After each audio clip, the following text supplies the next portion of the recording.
여러분 안녕하십니까? 오늘은 신조어절 세 번째 시간으로 예수 그리스도 우리를 위하여 인간이 되신 주님, 이 부분에 대한 신앙 고백 부분을 우리가 살펴볼 것입니다. 사도신조에는 다음 부분이 되어 있습니다. 이는 성령으로 잉태하사 동정녀 마리아에게 나시고 본디오 빌라도에게 고난을 받으사 십자가에 못 박히시고 못 박혀 죽으시고 여기까지, 그 다음에 장사한지 이렇게만 끊었습니다.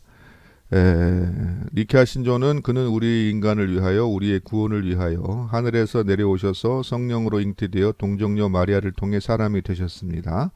그는 본디오 빌라도 치하에서 우리를 위하여 십자가에 못 박히시고 고난을 당하시고 장사되었으며, 거기까지가 되겠습니다. 그래서 이 부분은 주님께서 인간으로 오셔서 죽으시고 장사되셨습니다라는 부분까지의 고백을 이제 끊어서 살펴보도록 하겠습니다.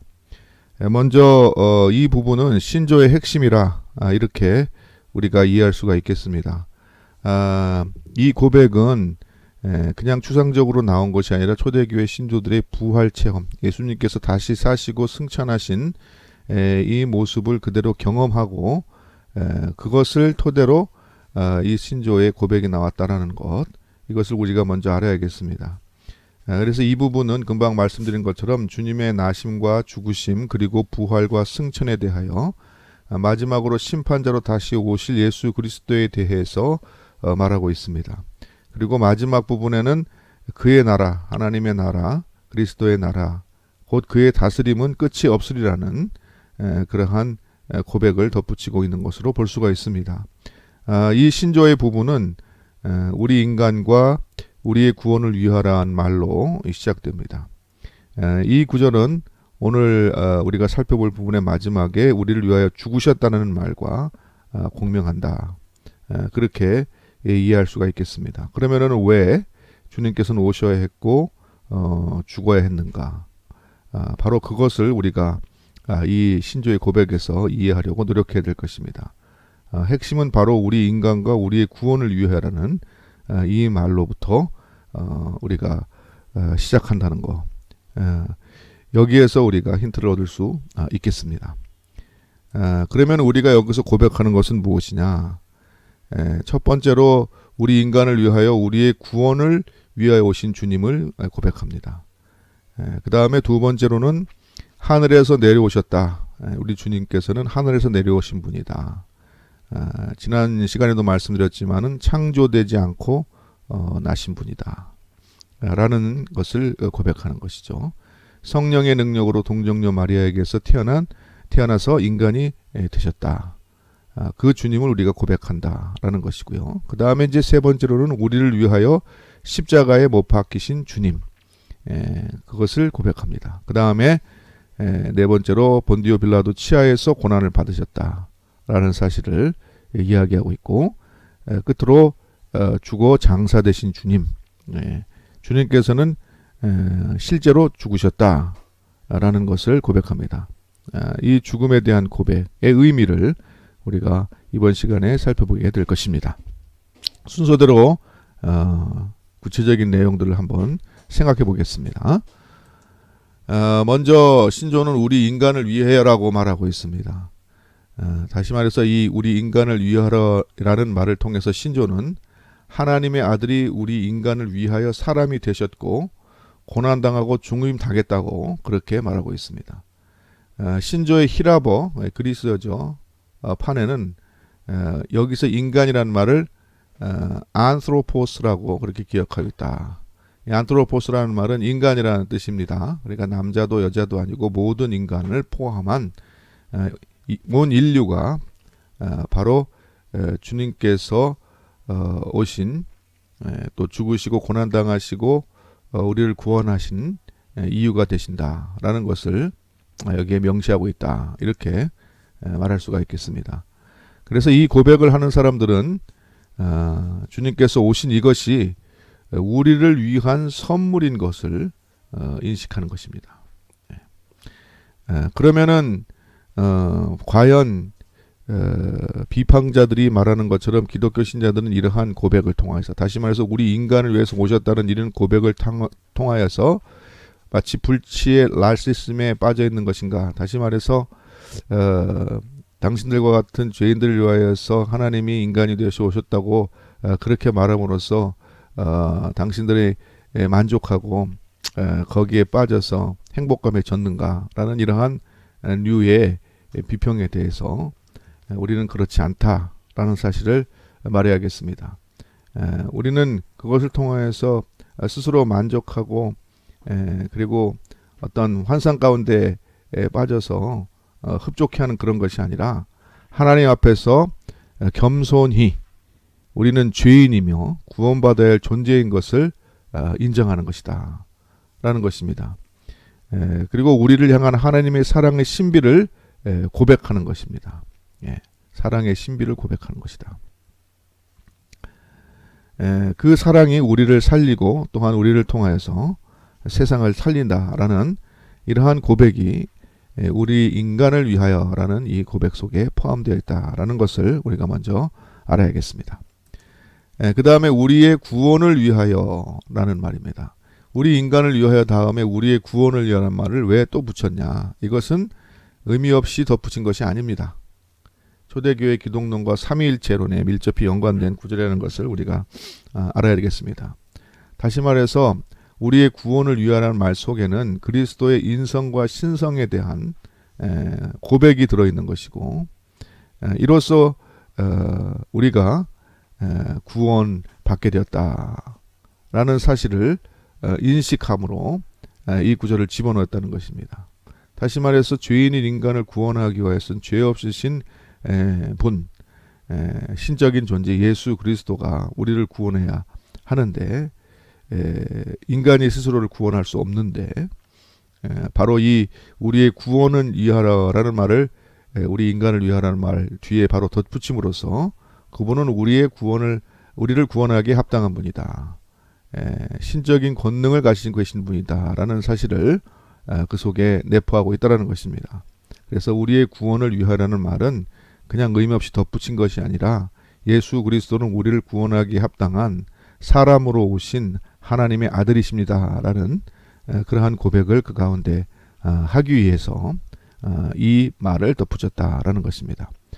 우리 기독교 신앙이 말하는 구원이란 단순한 인단 개조나 사회 변혁이 아닙니다. 그것은 근본적이고 우주적인 변화라고 말할 수 있는데, 세상의 악한 세력에서의 자유, 그것을 말하는 것이었습니다. 그래서 우리가 죄된 인간의 상태에서는 누구나 죄의 종이라고 성경은 말하는데, 그리스도 예수 안에서 죄의 종의 상태에서 벗어나서 자유를 얻게 된다. 참 자유를 누리게 된다. 이것을 우리가 구원이라 말할 수 있다라는 것입니다. 초대교회는 구원받은 자신들의 상태를 평화 그리고 기쁨으로 표현했습니다.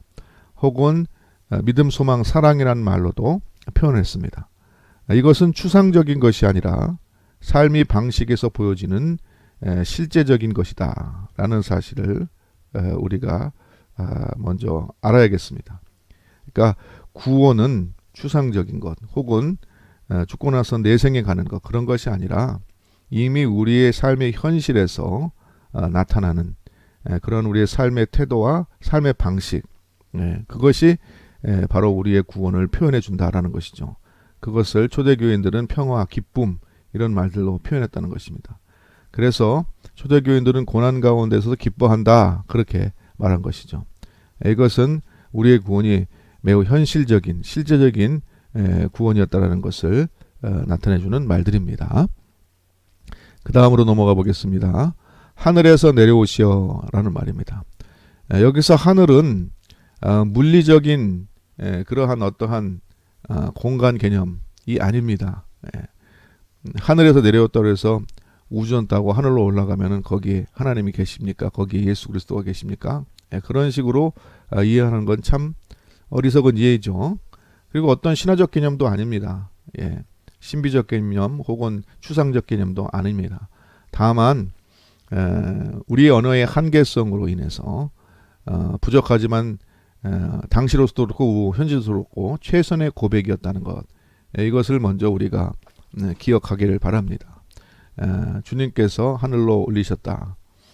이라는 사실을 우리가 목격하면서 그것을 달리 표현할 방법이 없는 것입니다. 그러므로 하늘에서 내려줬다 이렇게 표현하고, 이 하늘은 단순한 물리적 하늘이 아니라 바로 위 신성한 하나님의 나라, 그것을 상징하는 말로 쓰였다는 것을 우리가 알아야겠습니다. 그래서 여기서 하늘에서 내려오셨다는 말의 핵심은 초월하신 하나님이 우리 현실 안으로 들어오셨다라는 사실입니다. 초월하신 하나님이 우리 현실 안으로 들어오셨다. 이것이 하늘에서 내려오셨다는 고백의 핵심이란 것입니다. 그래서 이것은 바로 오신 예수님의 신성과 현재성을 고백한 것이다 라는 겁니다. 신성과 현재성. 주님께서는 하나님의 아들로 신적 본성을 공유하고 계신 분, 신적 존재인데 그분이 우리 삶 속에, 우리 현실 속에 이제 계셨다라는 것을 말하고 있는 것이다. 이렇게 이해하고 넘어가겠습니다. 그 다음에 네 번째, 성령의 능력으로 동정녀 마리아에게 나서 인간이 되셨다라는 것입니다.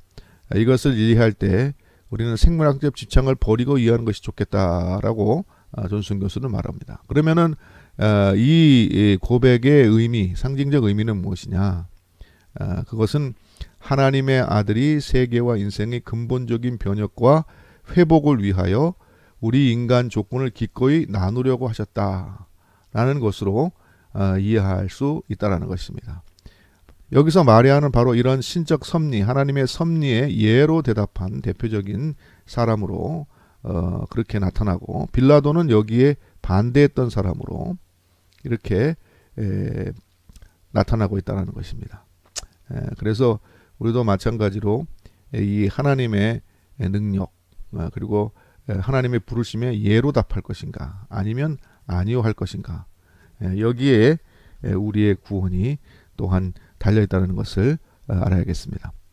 여기서 하나님은 단지 창조로 그친 것이 아니라 인생을 구원하고자 하는 사랑의 실체로 우리에게 그려지고 고백되고 있다는 점, 이것을 말씀드려야겠습니다. 그러니까 우리가 하나님에 대한 고백에서도 말했던 것처럼 하나님은 창조하고 그냥 내팽겨 주는 분이 아니라 섭리하는 분, 그리고 궁극적으로 구원하는 분이라는 사실을 우리가 알아야 된다는 것입니다. 그래서 하나님의 은혜는 창조하고 인간에게 마음대로 하더라고 이렇게 방치하는 것이 아니라 인간의 구원에 이르도록 끝까지 인도하시고 이끌어 주시는 그러한 분으로서, 다시 말해서 역사하고 섭리하는 분으로서 계신다라는 사실을 우리가 알아야겠습니다. 그것이 하나님의 온전한 은혜인 것입니다.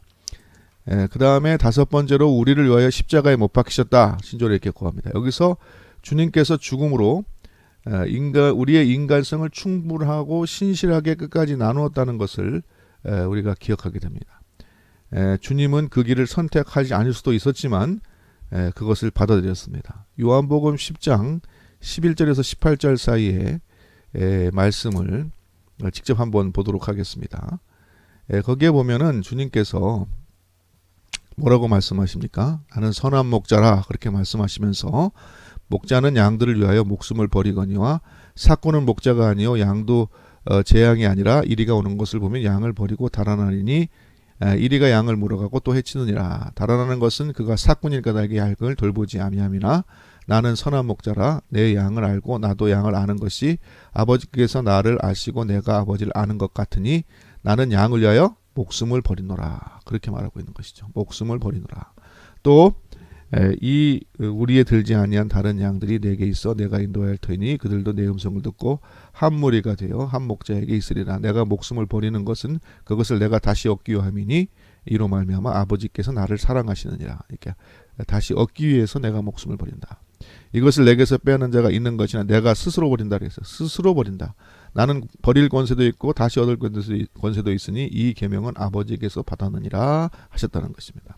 나는 버릴 수도 있고 얻을 수도 있지만 내가 그것을 택한다. 왜냐하면 그것을 통하여서 하나님의 구원이 이루어질 것 때문에, 다시 얻을 것이기 때문에 나는 선하의 목자이므로 그러므로 내 양을 위해서 나는 목숨을 버린다. 그렇게 말하고 있다는 것이죠. 자, 그래서 주님께서는 이러한 방식, 다시 말해서 십자가의 죽음으로 자신을 내어주는 이러한 방식으로 하나님의 구원을 완성하였고, 그죠? 그리고 제자들에게도 그러한 삶의 방식을 따를 것을 가르치고 싶다라는 것입니다. 그래서 우리가 신앙생활을 한다는 것은 고난 가운데에도 항상 기뻐하고 고난 가운데에도 주님의 말씀을 따르는 삶이지, 아무런 고난과 고생도 없이 평안하게 사는 그러한 것이 아니라는 것, 이것도 우리가 알아두어야겠습니다. 하나님은 이제까지 인간이 생각할 수 있었던 그 어떠한 방법도 아닌 십자가에 못 박혀 죽음으로 우리를 그의 품 안에 끌어안았다 라고 존슨 교수는 말하고 있습니다. 그 다음에 여섯 번째, 본디오 빌라도 치하에서라는 말입니다. 이 구절은 당시 세계 제국이었던 로마, 즉 세계 권력이 자신에 대한 도전을 얼마나 증오하고 있었는지를 우리에게 알려준다, 그렇게 말하고 있습니다. 예수는 폭력적으로, 그죠? 폭력적인 방법으로, 그러나 동시에 합법적인 방법으로 죽임을 당했습니다. 합법적인 게 항상 옳으냐? 그렇지 않다는 것이죠. 네.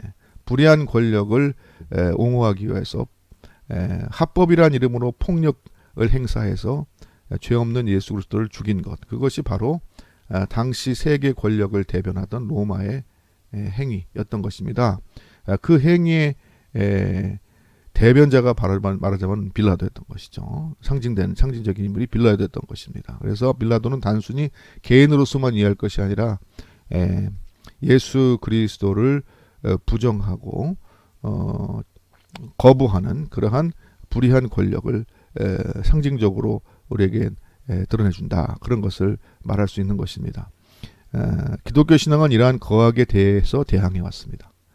반면에 일상과 타협할 때에 얼마나 불의한 지배 권력으로서 역할을 했는지도 우리가 생각하면서 반성해야 될 줄로 압니다. 특별히 서구 그 열강의 식민주의의 그 침탈, 이런 부분에서는 서구 교회가 반성하고 회개할 것이 많다는 것을 여기서 우리가 생각할 수가 있겠습니다. 또 우리도 교회로서 불의한 지배 권력의 협조자가 혹은 방조자가 될 것이 아니라 불의한 세계의 권력, 악한 공중권세 잡은 자들에게 대항하는, 맞서 싸우는 그러한 하나님의 의의 병기들이 되어야 될 줄로 믿습니다. 이곳에서 우리는 순종함으로 생명이 매각이 되었던 마리아, 그러니까 마리아가 상징하는 것은 하나님의 말씀에 순종하여서 이 땅에 생명과 구원을 베푸는 그러한 모든 의인들을 상징한다고 이렇게 봐야 되고, 반면에 빌라도는 여기에 반대하고 이것을 핍박했던 그런 불의한 자들을 대변한다, 그런 불의한 권력을 대변한다, 이렇게 이해할 것 같습니다. 그래서 존슨 교수는 이 둘을 대조해 보아야 한다 하면서, 그가, 다시 말해서 빌라도가 합법적으로 승인함으로써 생명의 근원이 되시는 주님을 죽였다 라는 것입니다. 사도행전 3장 15절을 참조하시기 바랍니다. 그래서 과연 우리가 의를 따를 것인가, 아니면 불의한 자리에 서서 이 의에 반대하고 인간적인 그러한 뭐랄까요, 욕망, 이것을 따르는 존재가 될 것인가, 이것을 우리가 생각해야 될 것입니다. 우리가 신명기 30장에도 보면은 주님께서 축복과 저주의 길을 내 앞에 두었으니 라고 말하지 않습니까? 우리가 무엇을 선택할 것입니까? 우리는 예수 그리스도를 믿음으로 의를 따를 것을 선택한 자들인 줄로 믿습니다. 바로 본디오 빌라도는 불의의 편에 서서 의를 대적한 그러한 대표적인 인물로 여기 신조에 나타나고 있다라는 것이죠. 그 다음에 일곱 번째, 고난을 받으셨다 이 말합니다. 이것은 예수님이 인간으로서 현실적인 면모를 드러내줍니다. 히브리 기자는 이 고통의 타당성을 기록했는데 이 부분을 잠깐 보도록 하겠습니다. 히브리서 2장 11절부터 18절 보니까, 거룩하게 하시는 이와 거룩하게 함을 입은 자들이 다 한 근원에 난지라. 그러므로 형제라 부르시기에 부끄러워하지 아니하시고 이르시되 내가 주의 이름을 내 형제에게 선포하고 내 주를 주의 교회 중에서 찬송하려 하셨으며 또 다시 내가 그를 의지하리라 하시고 또 다시 볼지어다 나와 및 하나님께서 주신 내 자녀라 하셨으니 자녀들은 혈과육에 속하였음에 또한 혈과육과 함께 지으심은 죽음을 통하여 죽음의 세력을 잡은 자 곧 마귀를 멸하시며 죽음을 통하여서 죽음의 세력을 멸하셨다는 겁니다. 또 죽기를 무서워함으로 한평생 매여 종노릇하는 모든 자들을 놓아주신 죽음의 그 두려움에서 벗어나게 하셨다는 것입니다. 죄에서 해방하게 하셨다는 것입니다. 이는 확실히 천사들을 붙들어 주려 함이 아니라 오직 아브라함의 자손들을 붙들어야 함이라. 그러므로 그가 범사의 형제들과 같이 대심이 마땅하도다. 그렇죠. 주님께서 우리 인간과 같이 대심이 마땅하도다. 이는 하나님의 일에 자비하고 신실한 대제사장이 되어 백성의 죄를 속량을 하심이라. 우리 죄를 속량하기 위해서 그렇게 하셨던 겁니다. 그가 시험을 받고 고난을 당하셨은즉 시험 받은 자들은 능히 도우실 수 있느니라. 우리가 예수 그리스도께서 우리와 같이 되셔서 우리와 같이 고난을 당하시고 죽으심으로 우리를 능히 죄에서 구원하실 수 있도록 그렇게 되셨다라는 것을 말하고 있는 것이죠. 예. 그래서 이것은 우리가 변화의 전 단계로서 구원의 전 단계로서 고난의 필연성을 말한 것으로 우리가 이해할 수가 있겠습니다. 존슨 교수는 고난은 악도 아니고 선도 아니라 이렇게 말합니다. 우리는 이것을 부정적으로만 보려 할 것이 아닙니다. 그러니까 고난을 부정적으로만 보려 할 것이 아니라는 것입니다. 이것을 제거하려고 해서는 안 될 것입니다. 그것은 우리의 현실이고 또 그 고난을 통하여서 우리는 영광을 바라보는 것입니다. 하나님 나라 구원을 바라보는 것입니다. 그러나 그것은 영광을 받기 위해서 감내하는 것도 아니죠. 그것은 우리의 인간 실존 자체의 변혁을 인도하는 것이다 라는 것입니다. 초대교원들은 그래서 고난 가운데서도 기뻐한다 그렇게 말했다는 것입니다. 우리가 요즘 흔히 교회들에서 어떤 교회들에서 뭐 행복에 대해서 이렇게 얘기하는 것들을 그렇게 많이 보는데요. 이 행복이라는 개념은요, 아무런 고난도 고통도 없는 그런 지고지선의 상태를 말하는 것입니다. 그러나 이것은 성경적인 그러한 뭡니까? 축복이 아닙니다. 성경적인 축복은 고난 가운데에서도 기뻐하는 것이죠. 그러니까 고난을 당하든지 아니면 기쁜 가운데든지 우리 삶의 어떠한 상황 가운데 있어도 그리스도 예수 안에 구원을 통하여서 기뻐할 수 있는 것, 그것이 바로 성도에게 주어진 축복이고 그것이 성도의 삶이라는 것입니다. 아무런 고통도 없는 행복, 이것은 세상 사람들이 말하는 그러한 복인 것이죠. 그렇기 때문에 우리는 행복을 찾기보다도 우리 삶 가운데 그리스도와 더불어 기뻐할 줄 아는, 그래서 사도 바울도 항상 기뻐하라 하지 않습니까? 기뻐할 줄 아는 그러한 성도들 되시기 바랍니다. 그래서 고난을 죄악시하거나 고난을 회피할 것이 아니라 고난 가운데서도 기뻐함으로 하나님 나라를 향하여서 전진하는 그러한 성도, 그러한 삶이 건강한 성도의 삶이라는 것을 우리가 여기서 다시 한번 또 생각해 보아야 하겠습니다. 그 다음에 8번째는 장사되셨다, 묻히셨다, 무덤에 묻히셨다 이 말인데요. 사도 바울은 이것을 매우 담백하게 말하고 있습니다. 이것은 숨길 필요도 없는 사실입니다. 이로써 우리는 구원받을 수 있었기 때문입니다. 예수 그리스도가 죽음으로 죽음의 악한 세력, 아까 히브리서의 말씀처럼 그것을 물리치고 예수 그리스도께서 우리와 같이 되셔서 고난을 당하심으로 우리의 처지를 하시고 우리를 구원하시기에 합당한 그러한 분으로서 우리를 이제 죄에서 해방시켰다. 이것을 우리가 예수 그리스도의 죽음의 실제에서 배워야 되겠습니다. 그래서 죽음은 우리의 구원을 위해서 반드시 있어야 했던 것이었다. 우리를 죄에서 해방시키기 위해서, 죄를 물리치고 우리를 죄에서 풀어내기 위해서 반드시 있어야 되는 그러한 일이었다라는 것을 우리가 알고 여기서 고백하는 것입니다. 그리고 사도신조는 여기에 주님이 스올, 그러니까 히브리 말로는 스올인데 이제 서양 사람들로 말하면 지옥이겠죠. 지옥, 뭐 하데스라고 뭐 얘기하는데, 신화에서 하데스라고 얘기하는데 어쨌든 이 수월에까지 내려갔다는 말을 더했습니다. 그런데 이것은 뭐냐? 주님의 완전한 승리를 드러내는 그러한 고백이었다는 것입니다.